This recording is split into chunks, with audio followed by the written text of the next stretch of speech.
Hi, welcome to the small shed this Saturday. Oh no, it's a Gruffalo.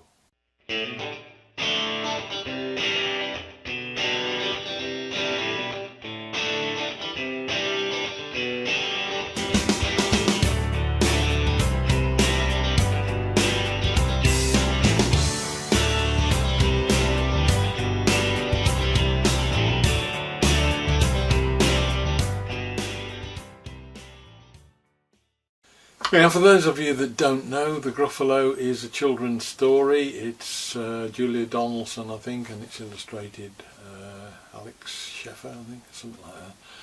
It's about a mouse that goes into a wood and all the animals are out to try and eat him, and he tells each of them that he's on his way to meet the Gruffalo and that the Gruffalo's favourite food is whatever that animal happens to be, and they all run off scared at that thought.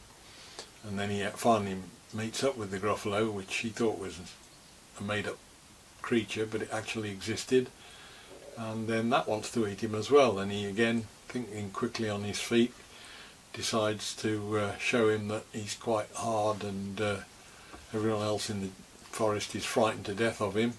He says, "Follow me into the forest and you'll see." And the Gruffalo follows him and all the animals run off, which of course is because there's a damn great Gruffalo behind him. But anyway, it's all about survival. This is a cake that my daughter wants to make for my grandson's birthday, and so let's have a look and see what we've got.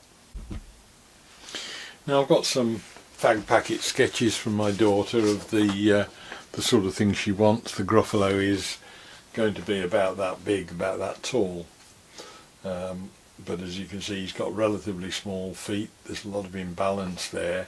So the intention is to do a series of different sized discs at 2 or 3 levels.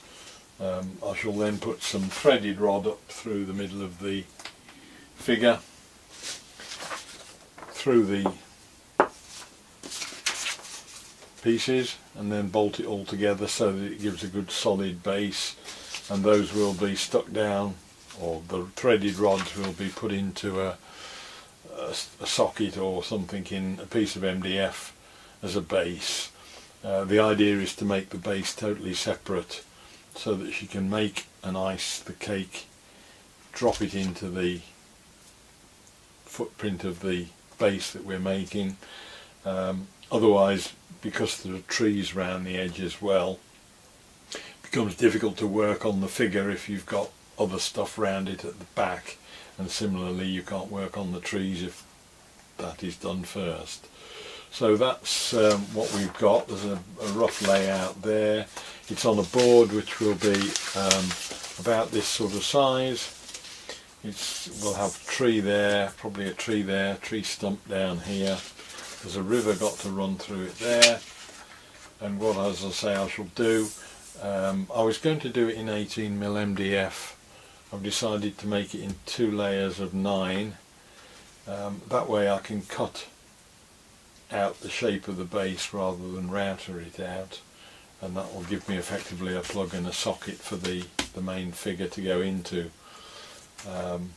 So we'll start off by just cutting another one of these and starting to trim out all of the shapes. Now that's the finished layout that we're going to have. That's the size of the board. Base there for the Gruffalo that will be cut out. Tree there, tree there, tree there. That one will just be a tree stump, and I'm going to cut that piece out because that will be a river and we can form the banks. And this piece at the back will just be a raised bit, so I'll stick another piece on top.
Right, now that's got the main bases sorted.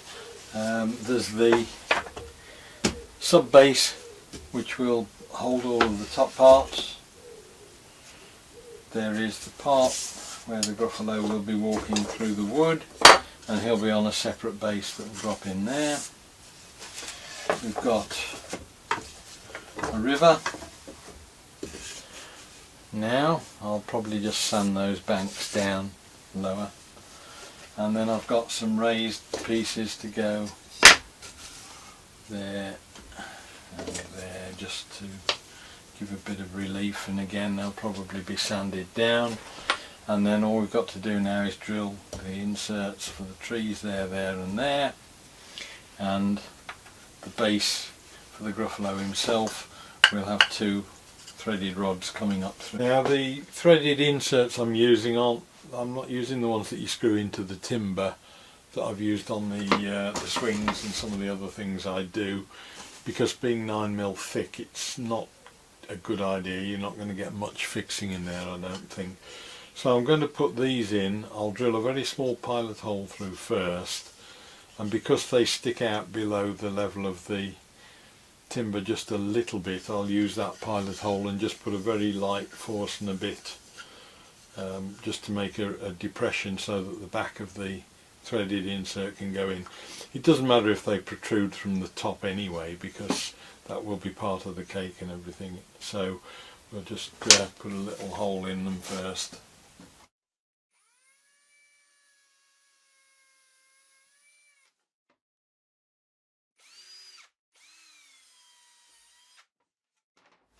And as I say, we'll just get a force and a bit and right size for that and do the bottom.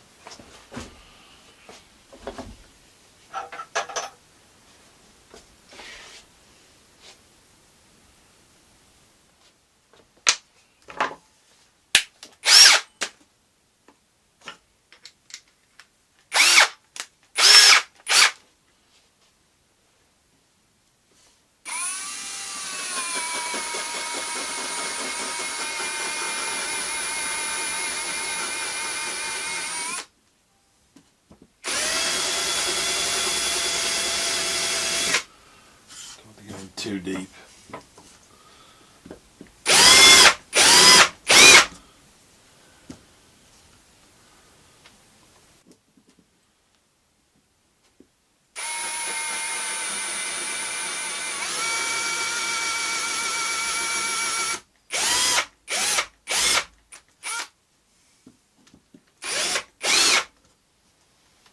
That's it.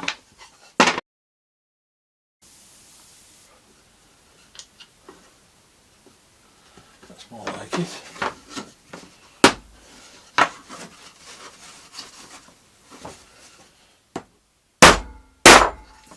That's it. And that now should drop back in there. Okay, now we can get the... I've just bolted that piece down. I've got all the inserts in now. Just clamp that piece down because I've got to go in effectively. It's a bit of an angle, so I don't know how this will work out, to try and get a hole for a fox's set.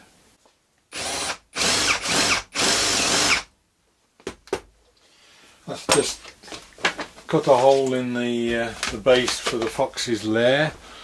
Use the force and a bit and gone in slightly on an angle. Clean up a bit first.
Right, I think that's pretty much it. I haven't got all of the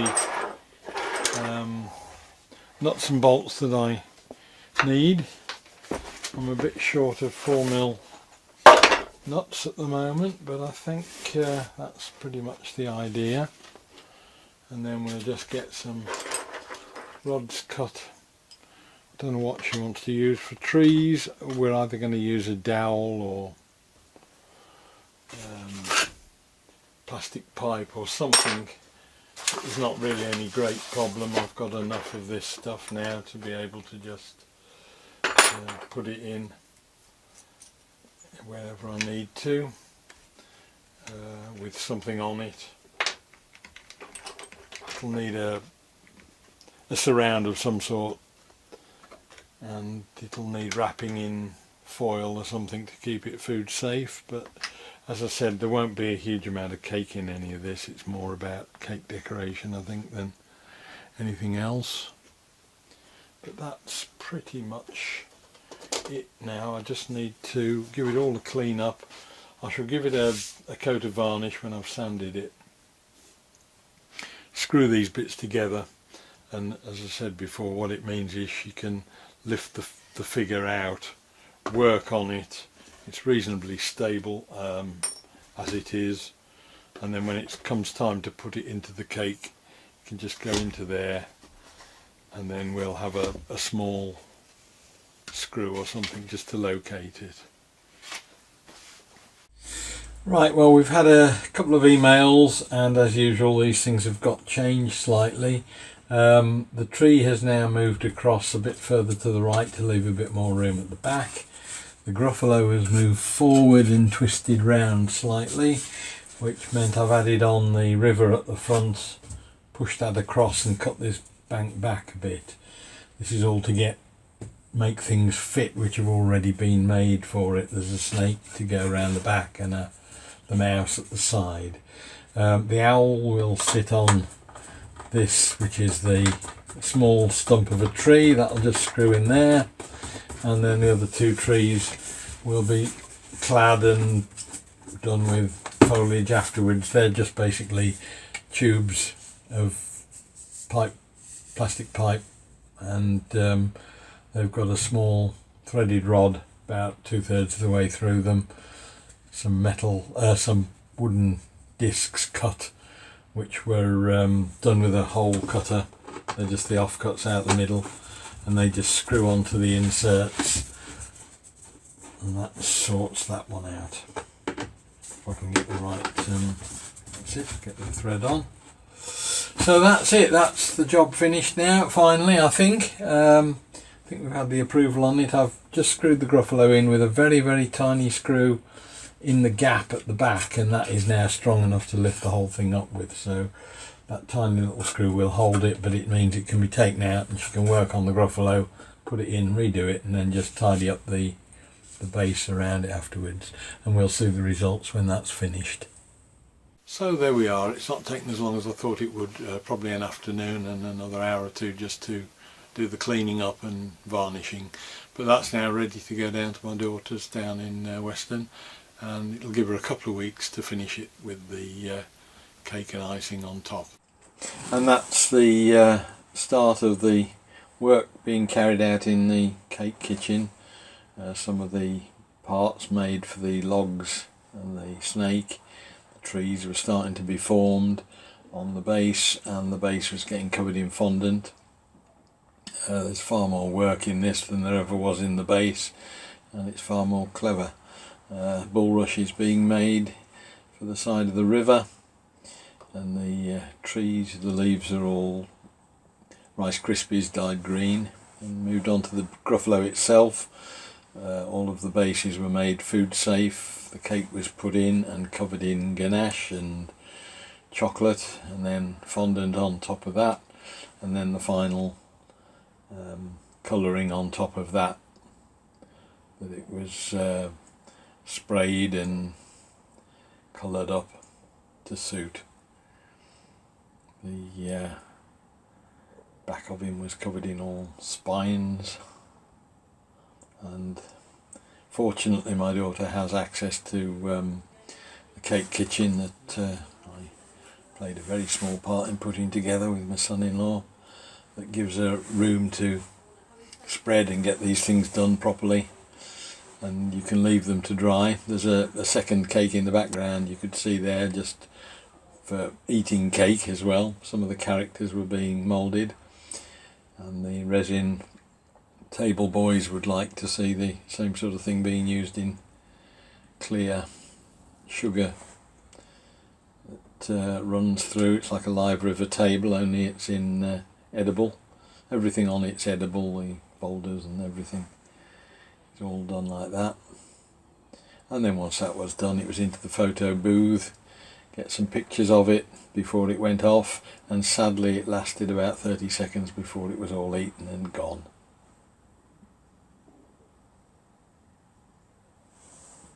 Well, I hope you liked that. The craftsmanship was far better on my daughter's work than on mine.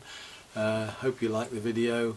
If you did, please press like and subscribe, and I'll see you next week while we try and find something different. Cheers now, bye.